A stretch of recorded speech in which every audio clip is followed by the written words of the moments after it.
Hey, Shalom.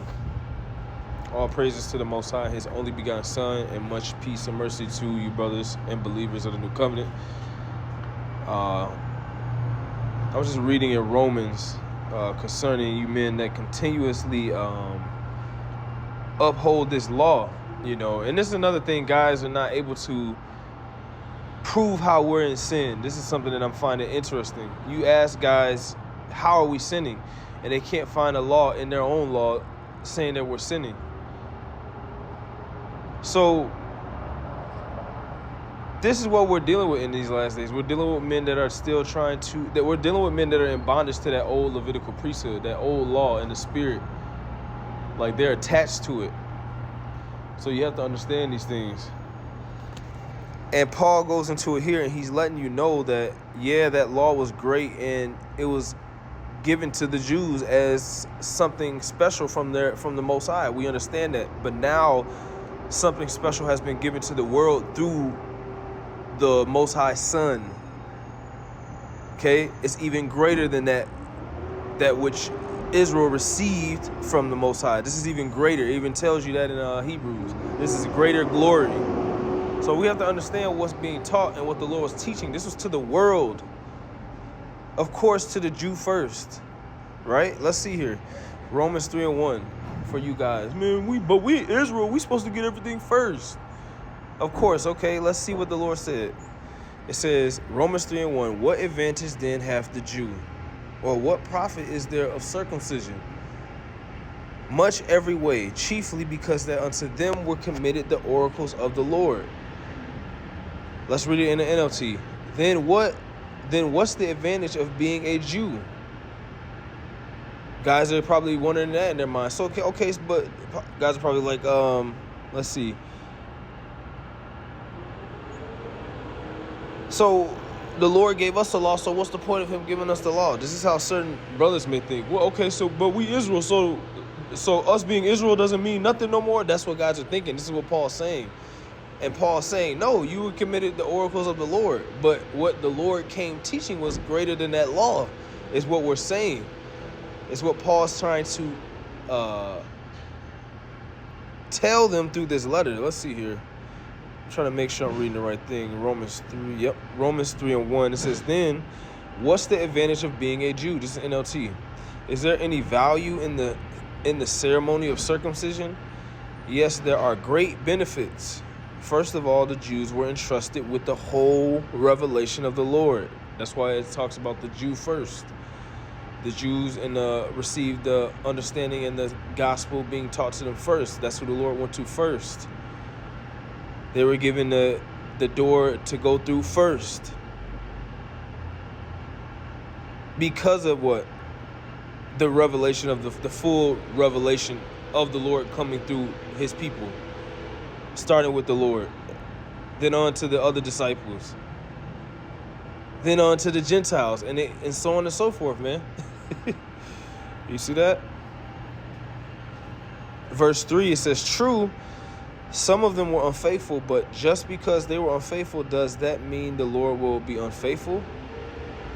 So, let's keep reading verse 4. Of course not. Even if everyone else is a liar, the Lord is true. Right? As the scriptures say about him, you will be proved right in what you say, and you will win your case in court. But some might say our sinfulness serves a good purpose, for it helps people see how righteous the Lord is. And that reminds me of the time with the blind man. They called the Lord a sinner for healing that blind man. And the man was like, a sinner or not, I don't know what he was, but he healed me and I can see now. So the man didn't even understand or know if he was a sinner or not. It didn't matter. He had did a miracle and had healed the man. So he did what? A righteous thing. That is what the Lord did, right? Even if it happened to fall on a high holy day. The spirit of what he was doing was righteous. Romans 3:5. But some might say our sinfulness serves a good purpose, for it helps people See how righteous the Lord is. Isn't it unfair then for him to punish us? This is merely a human point of view. So this is what's happening. A lot of you men are still in the flesh, and this is why Paul said that, or I think it was Paul, either Lord or Paul said that they can't reveal spiritual things to you because you're still thinking with a human mind. And I think that was in one of the Lord's movies I watched. You know, some of these movies are good. And he said you're still thinking with a human mind. And a lot of men are thinking with a human mind, a worldly mind still. That law is of the world. The Lord said, I am not of this world. So his doctrine was not of this world. This is what you have to understand. So you have to completely be reborn into the Lord's doctrine, what he was teaching. You leave from Moses' ministration, keeping the days, this and that. You know, you can do that if you want to, but you leave that and you go into what? The principles and the things the Lord taught you on making yourself righteous and how to move around and maneuver. This is what you're supposed to be doing. That way, when you do that, you're fulfilling that old law. So you don't have to worry about the punishment of it. He gave you the game shark. He gave you the loophole. When you directly just follow him, you're fulfilling that old law so that you don't need to be judged by any of the judgments in it. That's why he came. He gave you a straight shot of righteousness. This is how you do it. Just walk like this. It's very simple. You shouldn't need that old law anymore. But we're seeing that a lot of men, they need that law because without that law, they would not be able to walk uprightly. You see that? Romans 3:6. Of course not. If the Lord were not entirely fair, how will he be qualified to judge the world? But someone might still argue, how can the Lord condemn me as a sinner if my dishonesty highlights his truthfulness and brings him more glory? And some even slander us by claiming that we say the more we sin, the better it is. And that's what's happening. Because through us believing in the Lord and following his principles, they think we're sinning because we're not keeping the ministration of Moses, but we're keeping the ministration of the Lord. That's the difference. Men are keeping the ministration of Moses, and we're keeping the ministration of the Lord. There's two different ministrations. That's why we're having this clash. You guys are in the spirit of a different ministration. The Lord came and set down an entirely different ministration after Melchizedek, not Moses. We keep telling you this. It's like two companies that have two different mottos. They're going to clash because they have two different mottos or two different types of companies. They do things different. It's crazy, man. Romans 3:8. This is guys right now in Israel. And we got a lot of guys starting to pretend they believe in the covenant now. But you know what it is. Paul said, whether in pretense or in sincerity, roughly paraphrasing, the gospel and the new covenant and Lord and his death and rising is being taught. So it's nothing. It's beautiful. Everything's how it should be. Romans 3:8. And some people even slander us. This is in the NLT. And some people even slander us by claiming that we say that the more we sin, the better it is. And that's what guys are slandering, saying we're doing. We're sinning, this and that. We're sinning, and yeah, you guys are sinning. You guys are not keeping Moses' law and all that stuff. Because guys don't understand we're under an entirely different ministration, like I just said. And men don't understand that. Romans 3. So they slander us, claiming that the more we say, the more we sin, the better it is. You guys are teaching our people to be lawless. It's the same thing that was happening in the first century. Same thing. It says, those who say such things deserve to be condemned. See that? So this is why we tell you guys, man, what sin? You guys have to prove what sin we're doing. How are we sinning when we're in the spirit that the Lord told us to be in? There's no sin in the new covenant like that. See that? Romans 3. Let's go here real quick. Romans 3:8. So I think hold on, let me see. I think it says where there's no law, there's no sin. So if you're not under that old administration, there's no sin when you're inside the new administration. So how are we sinning? This is what we want to know, or else it's just false witness. That's all it is. And the scripture says you have to prove all things. And a lot of you guys continuously say we're telling our people to sin and all this, and we're telling our people we don't got to keep the old administration. We don't. It tells you that that's been abolished. The Lord put away that old administration, that old way of having to be righteous. Do you not get it? And he set up something else. It's real simple. Let's keep going. Verse 8 in the NLT. And some people even slander us. And some people even slander us by claiming that we say the more we sin, the better it is. That's what people say we say. Look at them not teaching us. They teaching people to break the law. This is what Paul and them had to deal with. Hold on 1 second. Let me grab some real quick. This is what Paul and the Lord had to deal with, man. Teaching. This is how we know we're teaching the exact same thing they're teaching, because we're having to deal with you people in this law. You guys are condemning us using the Mosaic Law, which you can't do, because then you will be condemning yourself. It's crazy.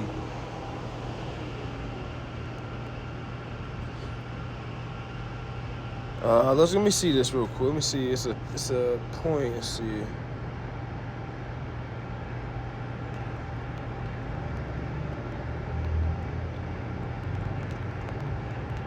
I gotta get this. So because this is what's happening, man. This is Acts 21. This is what was happening, man. Let's see here real quick. Acts 21 and 20.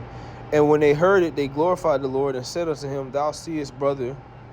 Excuse me, let's start up a little bit. Acts 21 and 17. And when we were come to Jerusalem, the brother received us gladly. And the day following, Paul went in with us unto James. And the day following, Paul went in with us. That's who somebody else is writing this letter. Guys say we don't know who's writing it. And that day following, Paul went in with us unto James. That's Apostle James, which you guys say is going off. And all the elders were present. And when he had saluted them, he declared particularly what things the Lord had wrought among the Gentiles, not Jake, by his ministry. So there were Gentiles in Paul's ministry. See that? Acts 21 and 20, look. And when they heard it, they glorified the Lord and said unto him, Thou seest, brother, how many thousands of Jews there are which believe, and they are all zealous of the law. Verse 21, and they are informed of thee that thou teachest all the Jews. This is what God say we're saying. And they are informed of thee that thou teachest all the Jews which are among the Gentiles. Because remember what? Paul's ministry consisted of Jews and Gentiles. So he's talking about what? And they are informed of thee that thou teachest all the Jews which are among the Gentiles to forsake Moses, saying that they ought not to circumcise their children, neither to walk after the customs. This is what guys are saying we're doing. This is what's happening with Paul. Same thing, man. Verse 22. What is it, therefore? The multitude must needs come together, for they will hear that thou art come. Do therefore this that we say to thee. We have 4 men which have a vow on them. Them take and purify thyself with them, and be at charges with them, that they may shave their heads, and all may know that those things whereof they were informed concerning thee are nothing, but that thou thyself also walkest orderly and keepest the law. As touching the Gentiles which believe, we have written and concluded that they observe no such thing. Dang, so the Gentiles don't have to observe the law of Moses? That's what it just said. This is the context. As touching the Gentiles which believe, we have written and concluded that they observe no such thing. They don't have to observe that, what we just read up above in the 21st verse, the shaving of Paul's head, save only that they keep themselves from things offered to idols, and from blood, and from strangle, and from fornication. That's all. That's their laws. That's the laws the Lord left for just the Gentiles. The simple laws. They don't have to keep the Levitical priesthood, the old law of Moses. That old law is put away. We keep telling you that, man. This is something bigger and greater and more glorious. Verse 26, then Paul took the men, and the next day purified himself with them, entered into the temple to signify the accomplishment of the days of purification, unto that an offering should be offered for every one of them. So Paul went back into the customs of the Jews. To what? So that he would not disrespect them. If we had to go around, you camp dudes, yeah, we'll keep your Sabbath with you, because we understand what the fullness of the Sabbath means anyway. That's what Paul was doing. That he had to go back around the Jews. Then what? When he went around the Gentiles, he became as the Gentiles. And you go into that definition, it means he lived like them. He followed the customs and did things the Gentiles did. And certain other things might have been breaking the Mosaic Law. You have to understand you have to have a vast understanding of this doctrine that the Lord was teaching. This is why they killed him. This is why the Jews wanted him killed, because it went against the Mosaic Law. This was a new way of living that wasn't according to Moses. Open up your mind. Go read. Pray the Lord sup with you to give you understanding, to see and understand what was actually going on and what the Lord was actually teaching. And in the Lord's ministration, there are tons of forms of righteousness and lots of condemnation of evil. So you can't tell me that we're teaching lawlessness by following the Lord. There's a whole book, the whole chapter of Romans. The first chapter tells you all the things concerning fornication and how they're condemned. So why would we teach them if they're condemned? False witness again. Acts 21. Let's keep going. Let's go back. Let's go back to Romans. Romans 3 and 9. We're going to go back and forth between the KJV and NLT. Romans 3 and 9. What then, are we better than they? No, in no wise. It's the KJV. For we have before proved, both Jews and Gentiles, that they are all under sin. So that old law, they don't matter if you're keeping that old law. Everybody is all under sin.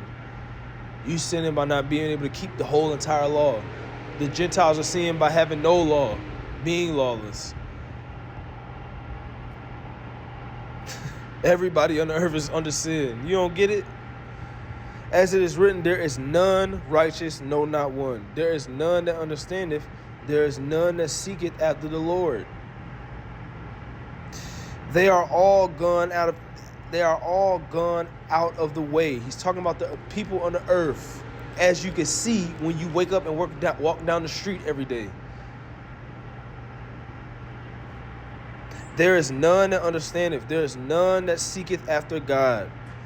They are all gone out of the way. They are together become unprofitable. There is none that doeth good, no, not one. Their throat is an open sepulchre. With their tongue they have used deceit. This is what we're seeing with you guys in these camps. Now you switching over to let me explain to you.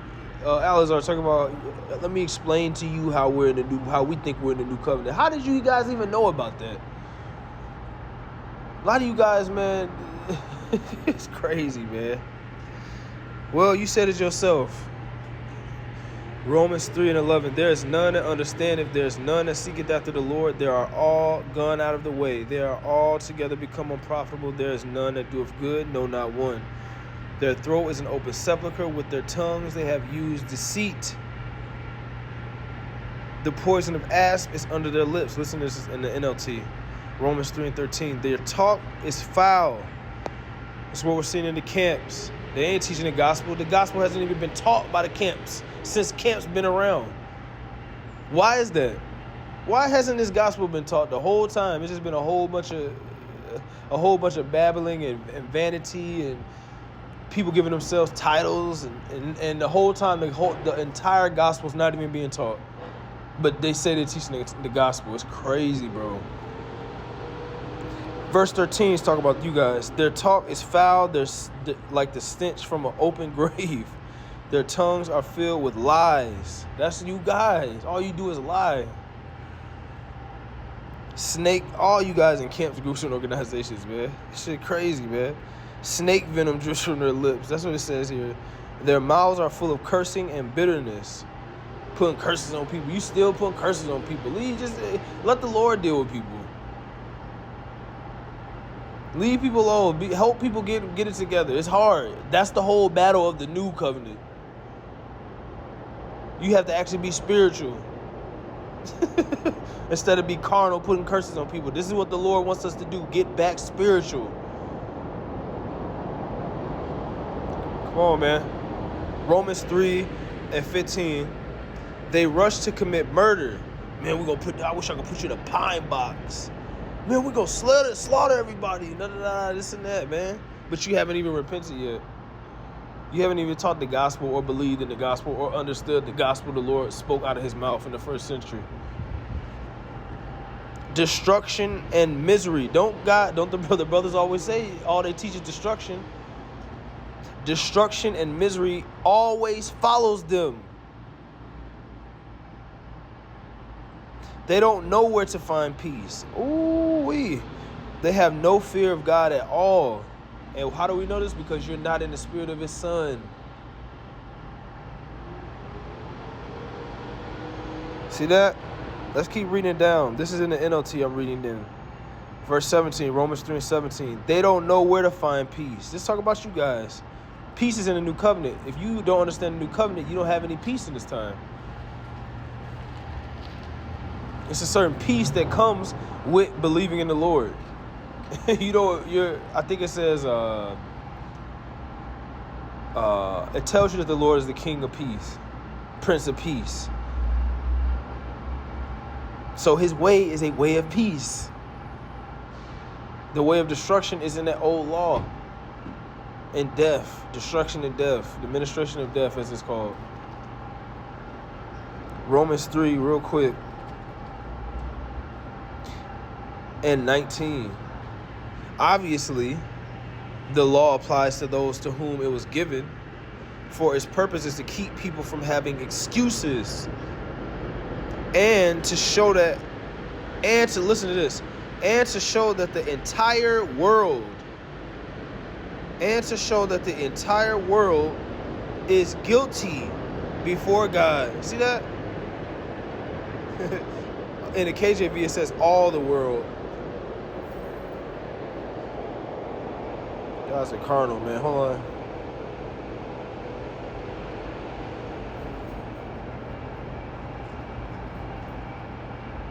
All the world.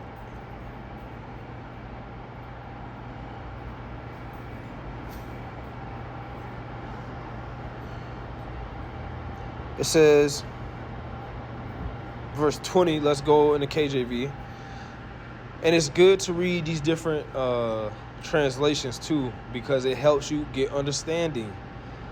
With all that get understanding. Romans 3 and 20. Therefore, by the deeds of the law, for you guys with this law, therefore, I'm going to read this slow. Therefore, by the deeds of the law, so the deeds, keeping your garment on, keeping this day, that day, so on and so forth, that old ministration, the entire ministration, and all of its contents, by the deeds of that, there shall no flesh be justified in his sight. We keep telling you guys, man. You guys don't listen. You hard-headed. What does it say right here? It says, for by the law is a knowledge of sin. See that? So now certain of us have been translated to a law where we don't have any knowledge but the knowledge of how to do right. Because the Lord came just doing right. Do right. Be upright.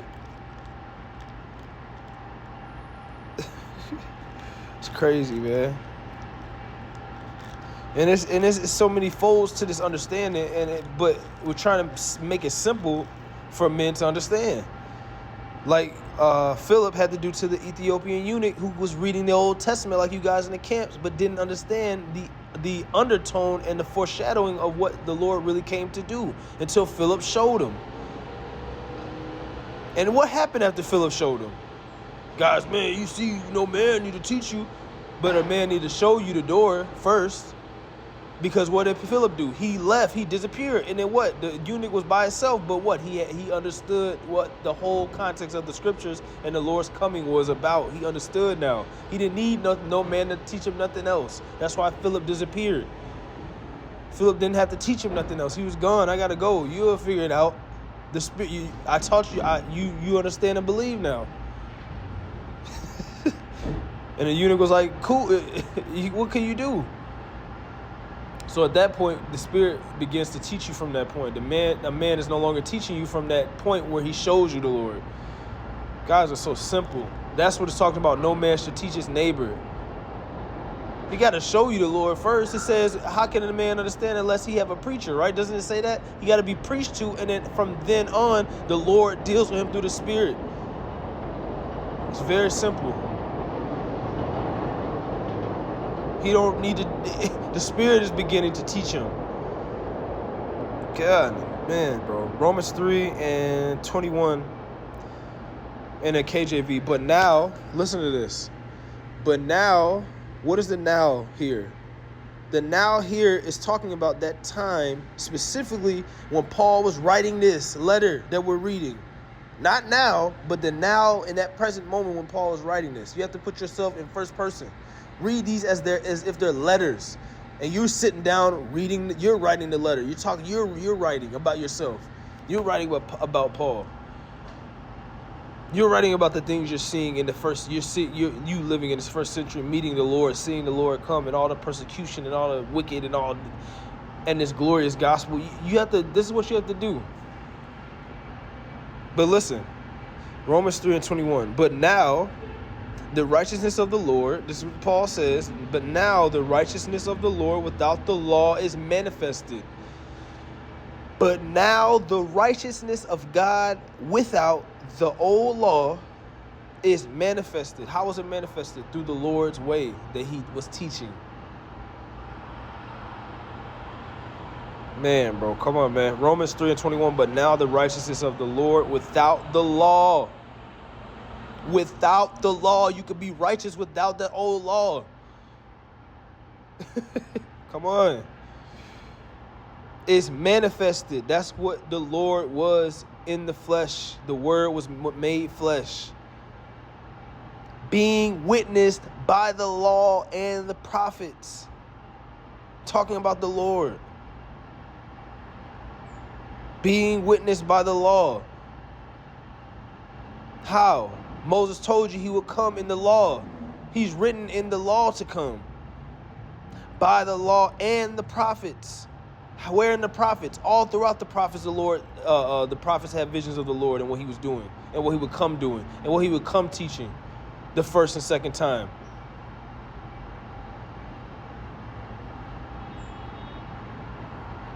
Verse 22, listen to this.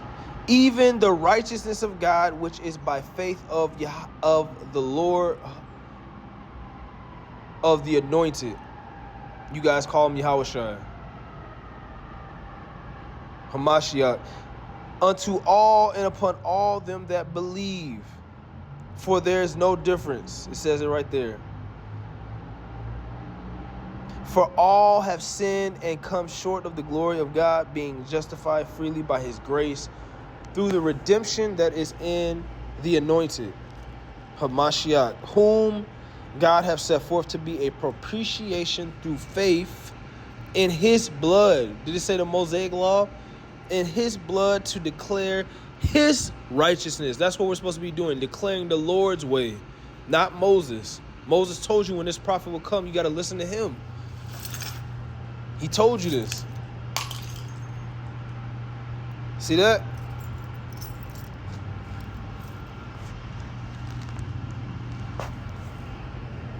Get that out of the way. Romans 3, let's keep going.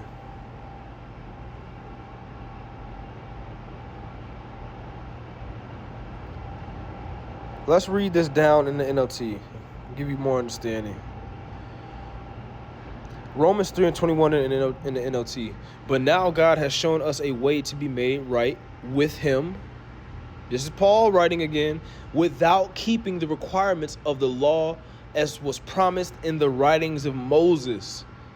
and the prophets long ago. This way that we're living now, the new living way, this was a way promised before Moses and the prophets long ago.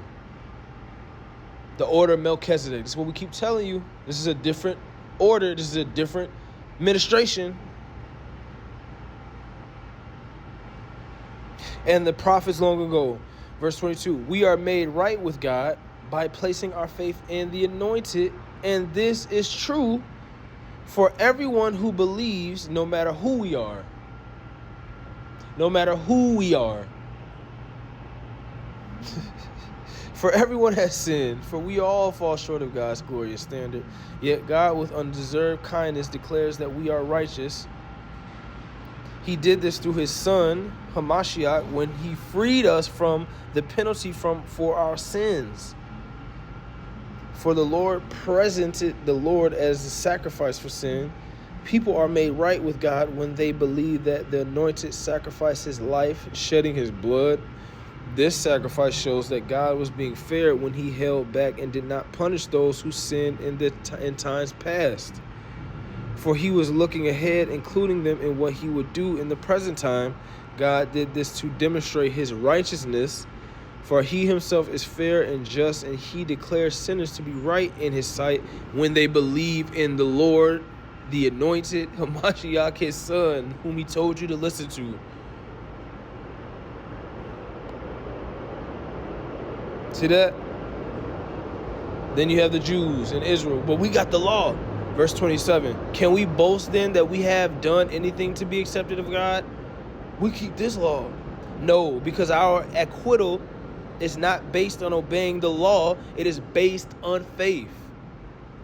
So we are made right with the Lord through faith and not by obeying the law. This is very simple, man. This is very simple, man. This is very simple, man. It says, verse 29, I'm going to finish it off in the NLT. And Romans 3 is a very good chapter. Very, highly recommended. You can go into yourself. I'm kind of tired, so I'm trying to, give the best understanding of it that I could through the Spirit. Romans 3 and 29, it says, after all, is God the God of the Jews only? For you guys, this is a cut to you guys. Isn't he also the God of the Gentiles? Of course he is. That's why you have all types of examples through the Old Testament of the Lord, having servants of other nations and utilizing other nations and helping other nations. Is that not being a God to them? Remember, he freed the Syrians from different captivities. He freed certain other nations from captivities, just like he did with us. Is that not being a God to them? I think, and I grew up with some Assyrians. They praise the God of Israel. And there's some history behind that. If you go back to the people of Ashur, the Assyrians. Romans 3 and 29, and after all, the God of the Jews only isn't he also the God of the Gentiles? Of course he is. There's only one God, and he makes people right with himself only by faith, whether they are Jews or Gentiles. Well then, if we emphasize faith, does this mean that we can forget about the law? Of course not. In fact, only when we have faith do we truly fulfill the law. Like I said earlier, when you're following the steps and the principles, the simple principles of the Lord, that's why it's called the simplicity of the Lord. It's a simple way to walk. It's without all of those technicalities of laws. You just walk a straight path. You're fulfilling that law because you're not receiving the penalties for going off, because you're already walking in the path of righteousness. That is what the Lord was in the flesh. He was the Godhead bodily. He was a full understanding of righteousness, all the wisdom in the body, in the flesh. So if you follow his ways and you utilize and came and used the same judgment as he used, which he left us as principles and analogies and allegories and parables, these are certain. You don't need an old law. That teaches you how to maneuver and be upright through his parables, through his principles, through his teaching, through his doctrine. That is how you fulfill the law now. It's not through Moses, because you can't fulfill the law through Moses. You can't keep every law. But you can fulfill what? Truly fulfill the law in the spirit of things by following the Lord's way. It's real simple. That's what the New Testament is about. So I'm going to go ahead and get on out of here, man. Repent to the new covenant. That is what the New Testament is about. Men in camps and groups and organizations, they have you following administration that comes from the Old Testament, the Old Covenant. That's done away with when the Lord came. That was 2,000 years ago. Paul told you now, and that was talking about even 2,000 years ago in his time. He said even then when he was living, the Lord's way was manifested, and it was a way of righteousness that did not require that old law. It said it right there in Romans 3. Repent to the new covenant. Shalom.